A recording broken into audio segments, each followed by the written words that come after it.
రాజ్ తరుణ్ పెద్ద వివాదంలో చిక్కుకున్న సంగతి మనకు తెలిసిందే.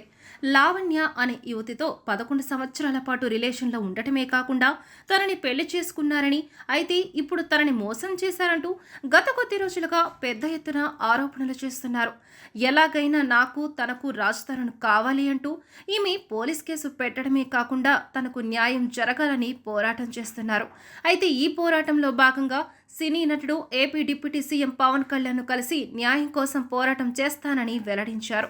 పవన్ కళ్యాణ్ ప్రస్తుతం ఆంధ్రప్రదేశ్ ఉప ముఖ్యమంత్రిగా, అలాగే మంత్రిగా కూడా బాధ్యతలు తీసుకుంటూ రాజకీయాల పరంగా ఎంతో బిజీగా గడుపుతున్నారు.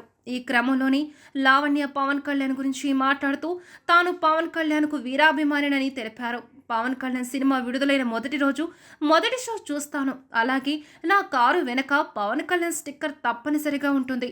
పవన్ కళ్యాణ్ అంటే నాకు అంత అభిమానం. అందుకే న్యాయం కోసం నేను ఆయన వద్దకే వెళ్తానని తెలిపారు. ఇలా న్యాయం కోసం పవన్ కళ్యాణ్ని కలుస్తానని చెప్పిన లావణ్య పవన్ కళ్యాణ్ పెళ్లిళ్లపై కూడా సంచలన వ్యాఖ్యలు చేశారు. పవన్ కళ్యాణ్ గారు ఇప్పటికే 3 పెళ్లిళ్లు చేసుకున్నారు.